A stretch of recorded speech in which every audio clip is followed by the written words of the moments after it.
since, of course, there were no band banquets during World War II. Not because of the war, it was just a scheduling conflict. Anyway, I sat for many hours in my office at the West Coast headquarters of the Dukes of '97, gathering my thoughts about the band. Unfortunately, but in a decidedly doodly fashion, I really never finished gathering these thoughts, so sorry, but here we go. Thought number 1, the alumni. You may think that the alumni are all just drunken pedophiles who you see at some of the parties, but this is not the case. In fact, I know for a fact, several of them have given up drinking.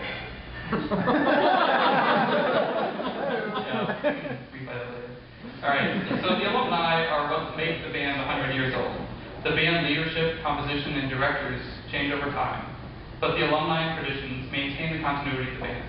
Interaction between the alumni and the band is a good thing, and we really like to see the band, even though we may act like jerks when we do. So I encourage you to join us at alumni events such as alumni reunion and events at alumni band day.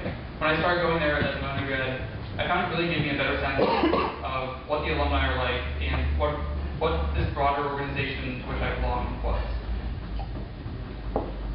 Okay, I had a really great punchline for that, obviously. Thought 2. The silent contributors. I'd like to give a shout out to the silent contributors of the band. I'm not just giving the shout out because they, by definition, can't give shout outs on their own, but also because they're important and unrecognized contributors to the band. These silent contributors are a lot like ninjas. Actually, they're exactly like ninjas. They strike without warning, throwing their ninja stars of helpful assistance at the nearest target. Just like a ninja, you probably won't notice them too much, but you'll see their effects all over the place. It's high time we start recognizing the contributions of ninjas in society and also silent contributors in the band.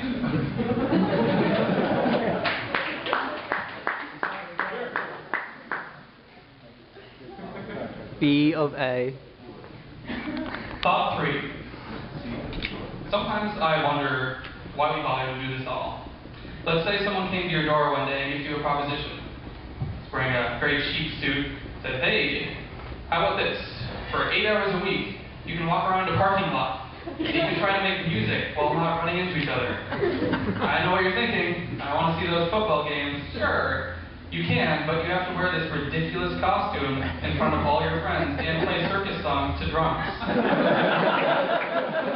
Looking to travel? Well, you haven't lived until you visited sunny Lewisburg, PA, home of Lewisburg Penitentiary. Taken at face value, the band seems like a pretty crappy deal. But for some reason, we're all here. Why? A lot of people have different reasons. For me, I think it was all the things I learned and how I grew from the experience. For example, I never pondered questions such as, do bears shit in the woods? And what if Ma and Pa should come home early?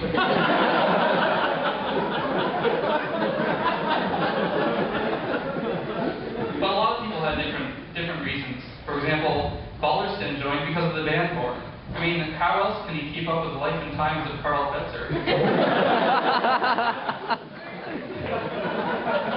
Paul Crone joined because thanks to a Baker scholarship, which he eventually realized has nothing to do with getting baked. Josh Brown joined because of the Dukes of the '97, as you can imagine. Libby joined because of the Dukes of the '97. I don't know what that is.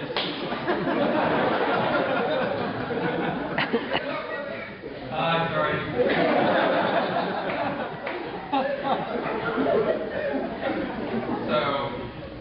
But in reality, at the end of the day, we're all here for our love of Lehigh and for our love of music.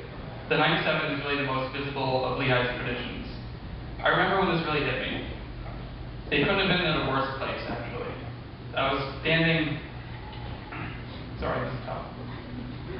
on Fisher Field at Lafayette during a game my senior year. Just trying to recall anything at Lafayette is just... Yeah. my terrible troubles away. So, halftime, the Patriot League title was on the line, the crowd was into it, and the bands were getting on the field for halftime. Lafayette's band performed a stunning field show, performing as many as 2 letters, according to some accounts. The crowd went so wild you'd have thought that they just polished off another rendition of the Hay song. It was time for us to show them up. We lined up on the field, and the crowd behind us came to a deafening roar. They were so close to us on the field that for the first time, we could really hear them well, and hear them screaming, and hear them cheering for their team. And it brought a shiver to my spine. This is why we're here. We are the unpaid representatives of Lehigh, and we're the spirit and the energy, we're the spirit and the representatives of this thing that we love. This is why we pour our time and our energy into this irrational pursuit. This is why we fight over it and celebrate it. Frosh, this is your band. Shoot free or die trying. Thanks.